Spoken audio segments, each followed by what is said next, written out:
You and I went through the court records, all the cases, the motions, the filings. What can you tell is going on from your expertise between this situation, this housing situation? So it's somewhat of a classic, squatter-tenant dispute.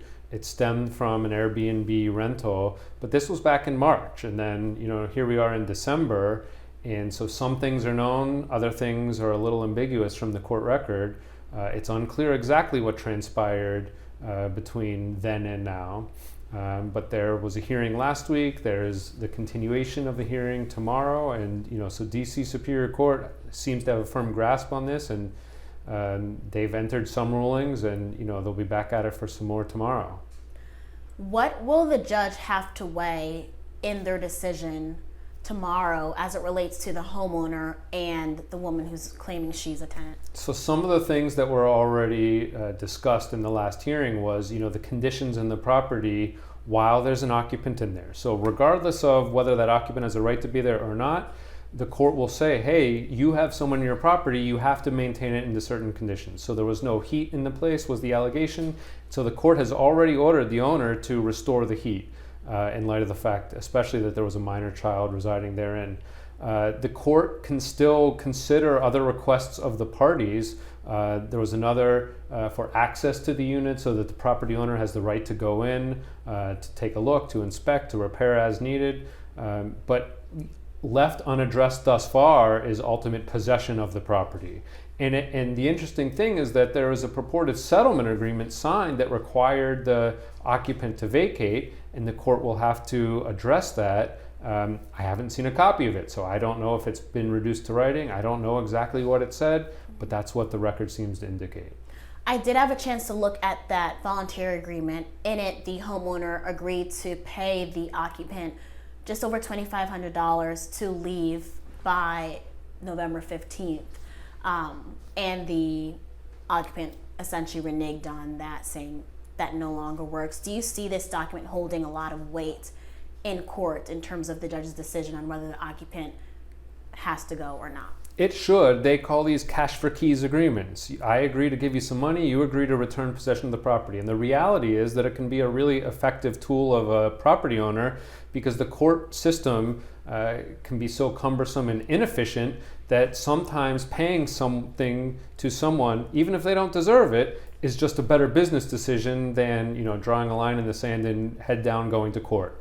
But the ultimate result might come down to, well, what does the agreement say? And a good agreement like this will say exactly what the landlord is entitled to in the event of a breach. So here, just because you sign the agreement doesn't mean both parties are going to keep it. The landlord alleges that the occupant has breached it, but what does the agreement say that the landlord is now entitled to in light of that breach? A good agreement would specify with explicit detail. If you breach, I'm entitled to an eviction. Here's our court case. I get a non-redeemable judgment of possession. I can file a writ of restitution right away. I can, schedule an eviction with the U.S. Marshals. Those are the types of things that the owner should have in the agreement to make sure that he or she is protected. How often do these cash to keys, or you said cash to leave? Cash for keys, yeah. How often do these cash for keys agreements happen here in the district? Every day. Every single day. This is a key element of modern landlord and tenant practice. To get the person out. Exactly. Wow. And I know we were talking about the voluntary agreement, and tomorrow they do have another court hearing. Motions will be heard. Even if the voluntary agreement is upheld, what is then the process after that for both sides? So even if the occupant breached the agreement and the court finds that therefore the owner is entitled to possession, it's not that they just get to walk over to the place and change the locks and kick everyone out. They would enter a judgment. And it's still unclear to me whether the occupant has been considered a legal tenant or not, but tenants are entitled to certain rights even during the eviction process. So a tenant has a right to a 21-day notice before an eviction occurs. So there will be a date certain as to when that eviction occurs. It's weather dependent, it can be holiday dependent, so it'll be scheduled by the U.S. Marshal Service. Once everyone knows the date, then the U.S. Marshals will go on that date and oversee a lock change. But even thereafter, the tenant has the right to re-enter the property for up to a week thereafter to retrieve personal property and possessions. So tenants going through an eviction have, even rights after a court finds that possession should be returned to the owner. If it's ruled she is a legal occupant now or tenant now, she gets to stay. If it's ruled that the landlord can order an eviction, when do you see the earliest that the eviction is actually physically completed? So just to be clear, she could be found to be a legal tenant, but that the owner still has a right to possession based upon breach of that agreement. Right. So that's a possible outcome too. Even if everything goes the owner's way in court tomorrow and a judgment of possession is entered, then it's up to the landlord to file the necessary paperwork to effectuate the judgment. And we're seeing now evictions that are being scheduled for February. So if they get all their paperwork in, that would be the soonest. There are additional hurdles that the owner could still face. I know. I wanted to ask you about the Record Sealing Act and the Fairness in Rent. So I wanted to ask you about the Record Sealing Act and the Fairness in Renting Act and how they play in regards to landlord and tenant agreements and ambiguous landlord and tenant situations like this. So the Sealing Act is a relatively new statute whereby all records of landlord and tenant cases are eventually sealed to prevent the named parties from being prejudiced in their future hunt for housing. And there are different parameters for when each case is sealed depending on whether a judgment was ever entered or not, and there are certain other factors. These apply mainly to residential properties, so commercial properties and evictions are not subject to the same act. But so that's the Sealing Act. The Fairness Act is one in a number of statutes that City Council has enacted within the past decade that really go to strengthen tenants' rights in the district, from what the landlord has the ability to scrutinize in applications, to what types of questions they can ask, to amount of pet fees you can have, to what you can deduct for security deposits. They just go to define as many of these little issues that often arise as possible. And so it's really important that if you're a landlord in the district that you know about these. They're not all intuitive, they're not all logical, but they are all enforceable. And so if a landlord goes into this without really understanding all of those nuanced details, you could really get into a lot of trouble for not complying. As a landlord, what can you legally look at and know about someone before you agree to lease to them? This is the Screening Act, and every landlord should go through that statute with specificity to go line by line.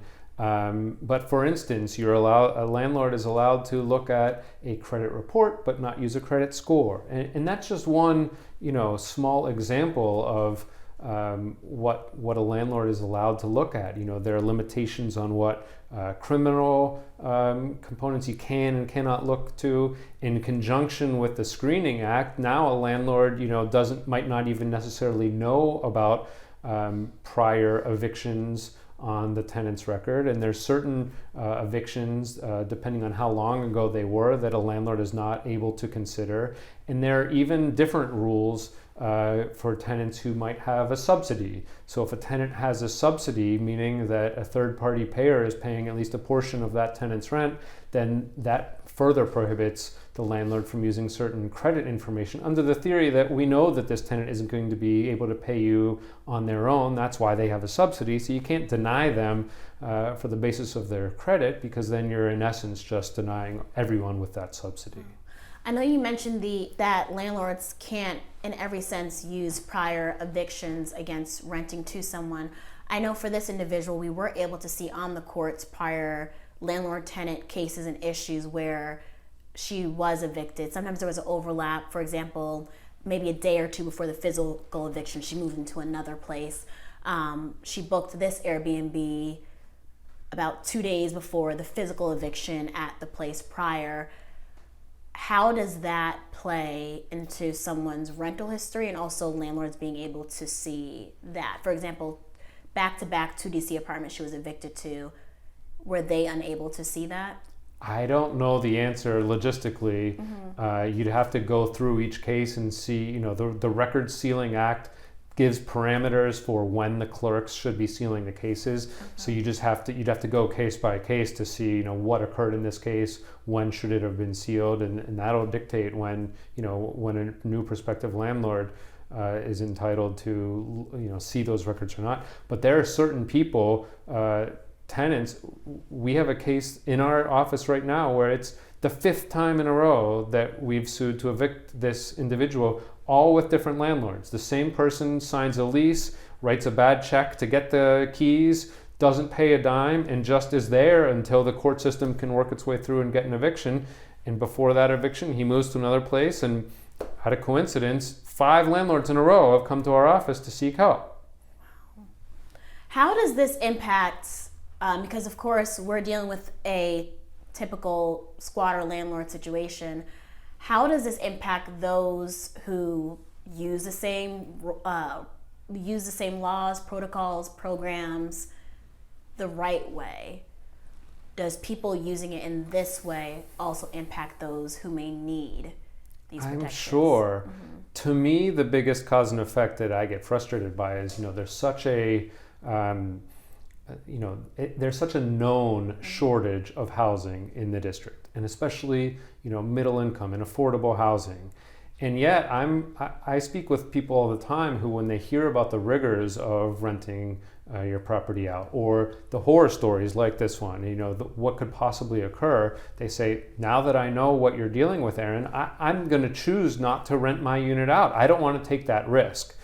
And so I do fear that it has that chilling effect on the stock of housing, because this doesn't apply to institutional landlords who do this for a profit, but there used to be a very robust section of housing that was offered by small landlords and individuals who might have a spare room or a basement or an individual unit, or I own a 4-unit building and I live in 1 unit and my mom lives in another and I rent the 2 downstairs. And it's really difficult for those people to take this risk that, I'm not going to receive rental income for a year, and I still have to be able to cover my mortgage and property taxes and maintenance and insurance and all the other carrying costs. That's a really scary proposition. And I really do fear that that has a substantial chilling effect on the stock of affordable housing in the city. I know tomorrow we're going to be there as both sides are in the courtroom.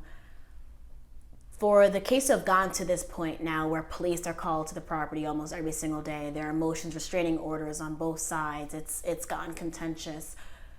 From your experience, what allows it to get to this point? What mistake did each side make that led to this moment? It's impossible to say. I mean, this perfect storm actually is not that uncommon.